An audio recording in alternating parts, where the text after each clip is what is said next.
국민의힘이 대통령 후보 선출을 위한 최종 후보 4명을 확정했습니다. 후보 선출을 이틀 앞둔 더불어민주당에서는 본선 직행을 노리는 이재명 경기지사와 추격의 불씨를 살리려는 이낙연 전 대표 사이의 공방이 계속 이어지고 있습니다. 국회 취재기자 연결합니다. 부자원 기자. 네, 국회입니다. 네, 먼저 국민의힘 본경선 진출자 4명이 확정됐는데 관련 내용부터 알아보죠. 네, 국민의힘 2차 예비 경선 결과 8명의 후보 가운데 원희룡, 유승민, 윤석열, 홍준표 이렇게 4후보의 본경선 진출이 확정됐습니다. 선거법상 정당이나 후보자가 실시한 여론조사는 구체적인 내용을 공표할 수 없기 때문에 득표율이나 순위는 공개되지 않았는데요. 최재형, 하태경, 안상수, 황교안 후보 등 4명은 결국 탈락했습니다.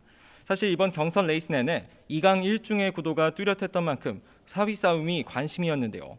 이번 2차 예비 경선에서는 당원 투표 30%와 일반 국민 여론조사 70%가 반영됐는데 결국 원희룡 전 제주지사가 결승 무대에 오르게 됐습니다.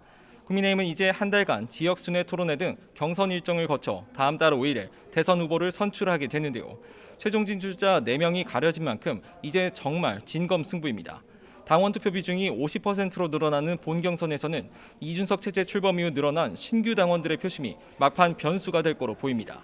그동안 당원 지지는 윤석열 전 검찰총장에게 쏠린다는 평가가 많았지만 신규 당원 가운데 지역적으로는 수도권과 호남이, 연령별로는 온라인으로 당원이 된 20에서 40대의 영향력이 커진 만큼 당심의 향배에 후보들도 촉각을 기울일 거로 보입니다.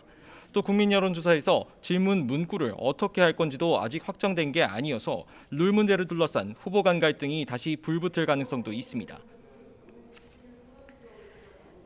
민주당 상황도 알아보죠. 대선 후보 선출 이제 이틀 남았는데요. 막판 신경전이 치열하겠죠?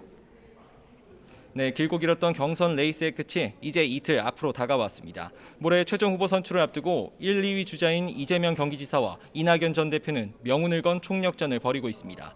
역시 경선 막판 최대 쟁점으로 떠오른 대장동 의혹을 둘러싼 공방이 계속되고 있는데요.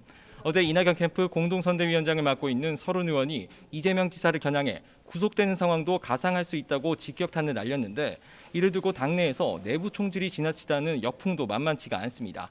당장 캠프 안에서도 온도차를 드러냈는데요. 김종민 의원은 오늘 아침 CBS 라디오 인터뷰에서 설 의원의 구속 발언에 대해 특별한 제보나 사실관계를 갖고 말한 건 아니며 결재권자인 이재명 지사가 법적 책임을 질 일이 벌어질 수 있다는 정도의 문제의식을 말한 거라고 진화에 나섰습니다. 또 이낙연 전 대표를 향해 특검 요구에 동참하라는 야당의 요구에 대해서도 일축했는데요. 이재명 지사는 원팀 정신이 훼손될까 말을 아끼는 모습이지만 캠프 내부에서는 강경 대응이 필요하다는 목소리도 나오고 있습니다. 이재명 캠프 총괄 특보단장을 맡고 있는 정성호 의원은 오늘 CBS 라디오에서 후보의 생사가 걸린 경선 마지막 순간에 지라시 수준의 얘기에 의존해 정치하는 게 말이 되느냐면서 발언에 대해 정치적 책임도 져야 할 거라고 경고했습니다. 두 캠프 사이 갈등의 골이 커지면서 당 지도부도 진화에 나섰습니다. 송영기 대표는 오늘 아침 회의에서 모든 후보가 김대중, 노무현, 문재인 정부의 정신을 공유한 동지이자 형제들이라며 원팀 정신을 재차 강조했습니다. 네, 이런 가운데 국회에서는 오늘도 국정감사가 진행되는데요. 주목할 만한 상임위는 어디가 있습니까? 네, 닷새째를 맞은 오늘 국정감사장에서는 곳곳에서 여야의 격전 예상됩니다. 우선 눈여겨봐야 할 곳은 법사위인데요. 대전 이남 지역의 각급 법원과 검찰을 상대로 한 오늘 국정감사에선 월성원전 1호기 조기 폐쇄 문제를 둘러싼 여야의 대립이 예상됩니다. 국민의힘은 앞서 재판에 넘겨진 백운규 전 산업통상부 장관에게 배임 교사 혐의가 적용되지 않은 점을 벼르고 있고 민주당은 이 사건이 국민의힘이 연루된 고발 사주 사건이 아니냐는 의혹을 제기하면서 추궁할 전망입니다. 국세청을 상대로 한 기재위 국감에선 최대 현안인 대장동 의혹 연루자들의 탈세 여부나 세무조사 필요성 등이 도마 위에 오를 거로 보이고 식약처 국감에선 경구용 코로나19 치료제 허가 문제가 다뤄질 예정입니다. 지금까지 국회에서 YTN 부장원입니다.